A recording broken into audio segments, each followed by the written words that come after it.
बिहार का जो निकला हुआ है फॉर्म, बिहार उद्यमी लघु उद्यमी योजना, उसका हम लोग फॉर्म कैसे फिलअप कर सकते हैं, आपको बारी बारी स्टेप बाय स्टेप दिखा सकते हैं आपको। ठीक है दोस्तों, तो सबसे पहले हम लोग क्रोम ब्राउज़र ओपन करेंगे। देख सकते हैं कि क्रोम ब्राउज़र पे मैं ओपन किया हुआ हूँ। तो आप इस पर जाहिर सी बात है कि अगर अगला पेज ओपन करते हैं तो आपका गूगल निकलता है। इस पर आप सर्च कर सकते हैं उद्यमी योजना। ठीक है, उद्यमी योजना भी ओपन करिएगा तो भी आपका ओपन हो सकता है। ठीक है दोस्तों, तो हम उद्यमी योजना सर्च करें या लघु उद्योग योजना ओपन करें तो भी आपका आ जाएगा। तो आपका ये देख सकते हैं कि इसका मेन स्कीम यही है, बिहार का पोर्टल जो है यही है। इस पर दिख रहा है कि आवेदन के लिए यहाँ पे क्लिक करें, तो हम लोग क्लिक कर सकते हैं। जैसे ही क्लिक कर सकते हैं तो ये आपका इंटरफेस खुला हुआ है। देखिए लिख रहा है कि यहाँ पे पंजीकरण यानी आवेदन की पूरी प्रक्रिया को पढ़ सकते हैं। पंजीकरण के लिए यहाँ पे क्लिक करें और इसमें क्या क्या आपका डॉक्यूमेंट्स और क्या क्या इंस्ट्रक्शन दिया है आप इसको भी अवश्य जरूर बढ़िया से पढ़े कि ताकि आपको समझ में आ सके। जैसे कि दे रहा है कि बिहार लघु उद्यमी योजना के लिए आवेदन के लिए आपका देखिए जो ये इसका साइड है, इस साइड पर भी आप जाकर कर सकते हैं। फॉर्म जमा करने की अंतिम तिथि मैंने जमा करने का जो तिथि दे रहा है 20 फरवरी तक दे रहा है। ठीक है, इसमें उम्र होना चाहिए 18 से 50 साल के वो आवेदन कर सकते हैं व्यक्ति। इसमें आप देख सकते हैं कि आधार कार्ड, आवासीय, जाति, मार्कशीट, आय, ये सब आपका लग सकता है। सर्टिफिकेट जितना भी है इसमें आपका आधार कार्ड से वेरीफाई होना चाहिए। मोबाइल नंबर जिसके कारण से आपका उस पर OTP आ सकता है, नहीं होगा तो वो थोड़ा प्रॉब्लम कर सकता है। ठीक है दोस्तों, चलिए तो सबसे पहले हम लोग चलते हैं उसके यानी कि पंजीकरण करने के लिए। ठीक है दोस्तों, देखिए पंजीकरण के लिए थोड़ा सा जाकर देखते हैं। हाँ देखिए ये आपका पंजीकरण करने के लिए आ गया। तो सबसे पहले पूछता है इसका आवेदक का यानी कि नाम, जो नाम होना चाहिए ये, अगर आप जैसे कि मैं इस पर फिल किया हुआ अपना नाम सुमित कुमार शर्मा। ठीक है, तो जैसे मेरा 3 स्टेप में नाम है तो हम एक स्टेप में बारी बारी से, जैसे ये फर्स्ट हो गया, ये मिडिल हो गया, ये लास्ट हो गया। तो जैसे सर नेम आता है तो हमने बस सभी बॉक्स को फिल किया।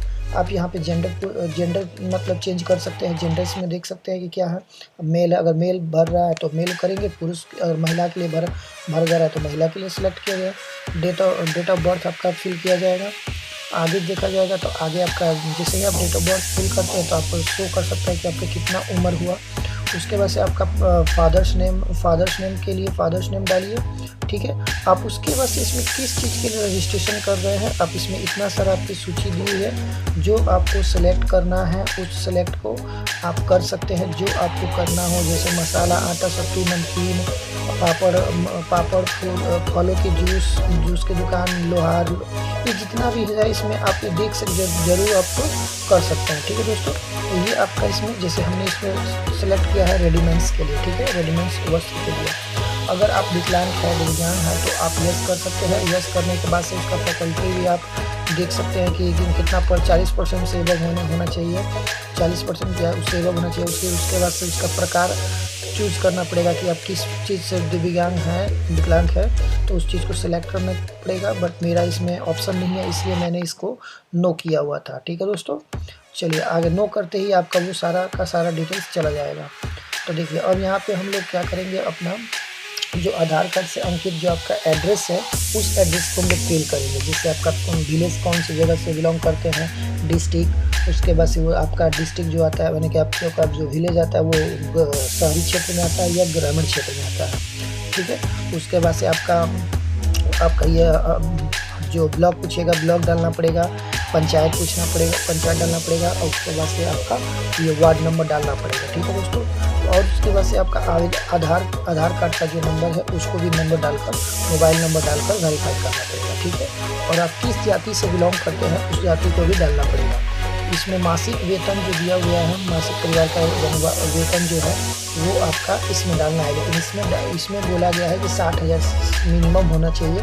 बट मेरा वो इनकम सर्टिफिकेट नहीं बना था 60,000 का, तो इसलिए मैंने 90,000 का ही डाल दिया हूँ। बट देखिए अब आगे क्या होता है। उसके बाद से अगर कह रहा है कि आपके परिवार से किसी सदस्य को मुख्यमंत्री उद्यमी योजना का लाभ मिला है तो यस कीजिए, नहीं मिला है तो नो रखिए, ठीक है। इसके बाद हम सबमिट करेंगे तो डाटा आपका सफलतापूर्वक से हो गया। अब आएगा आपका बैंक का विवरण, यानी कि बैंक का विवरण जो भरना है, आप किस बैंक में पैसा लेना चाहते हैं उस बैंक का आप विवरण भर सकते हैं, जैसे इंडियन बैंक, ठीक है। और ये जहाँ का आपका ब्रांच है उस ब्रांच का IFSC कोड, फिर ये आपका जो भी है खाता नंबर, उस खाता नंबर को डालकर हम लोग फिर क्या करेंगे, यहाँ पे सबमिट करेंगे। सबमिट करने के बाद से जैसे ही सबमिट करेंगे तो दस्तावेज यानी उसके हम लोग डॉक्यूमेंट्स क्या क्या अपलोड करना है वो अपलोड करना पड़ेगा। जैसे ही अपलोड करते हैं हम लोग तो इसमें कह रहा है कि स्टार्ट क्या करें, यानी कि आप जो फ़ोटो हम लोग पहले अपलोड कर देते थे कोई भी तो वो ले लेता था, बट इस टाइम क्या हुआ है कि इसका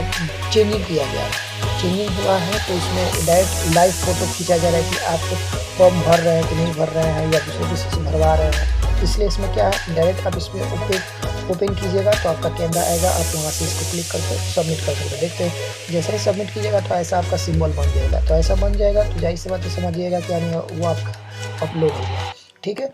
उसके बाद से देखिए कह रहा है कि आयु का सत्यापन संबंधित दस्तावेज, मैट्रिक सर्टिफिकेट, यानी मैट्रिक का सर्टिफिकेट डालिए या मार्कशीट डालिए जिसपे जन्म प्रमाण पत्र आपका सही से हो, और वो भी आपका 200 KB के अंदर होना चाहिए। या तो आप PDF अपलोड कर सकते हैं या JPG में अपलोड कर सकते हैं। तो हमने PDF में अपलोड किया, देख सकते हैं कि यहाँ पे भी अपलोडेड है।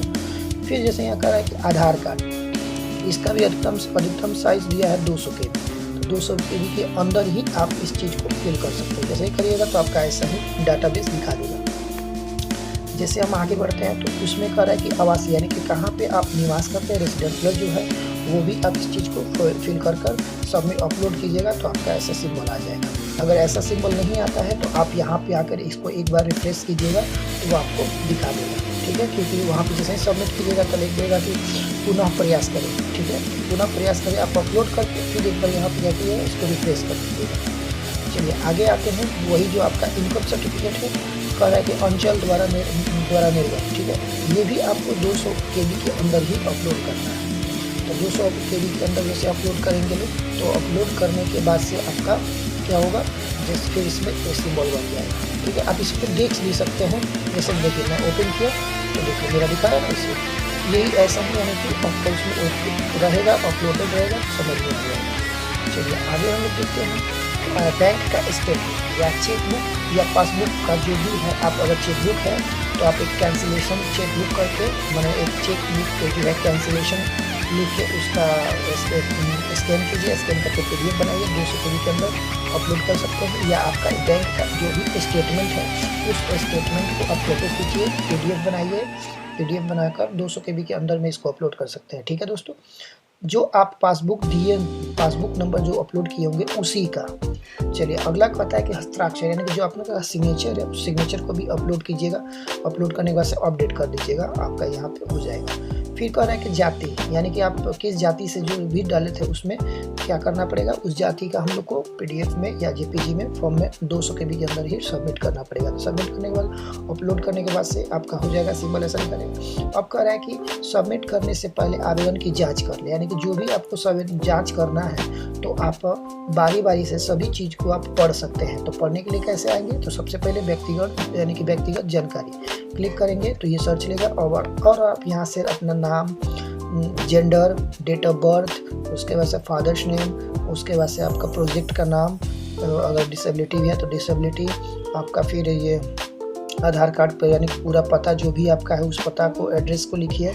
एड्रेस के बाद से आपका ब्लॉक, पंचायत, वार्ड नंबर, फिर आधार नंबर, फिर मोबाइल नंबर, फिर आपका कास्ट, फिर आपका मासिक जो परिवार का वेतन है महीने का, तो उस अकॉर्डिंग से आप सबमिट कर सकते हैं। जैसे ही इसको करने के बाद से तो फिर क्या होगा, आप आगे वाला स्टेटमेंट को आप चेक कर सकते हैं। बैंक विवरण को जाइएगा, यहाँ पे देखिएगा तो आपका बैंक का नाम, ब्रांच के बाद से IFSC कोड, फिर खाता संख्या को 2 बार डालिएगा, दोनों बार वेरीफाई हो जाएगा। फिर उसके बाद से दस्तावेज के बाद से आप बारी से सभी चीज़ को बढ़िया से अपलोड करिएगा।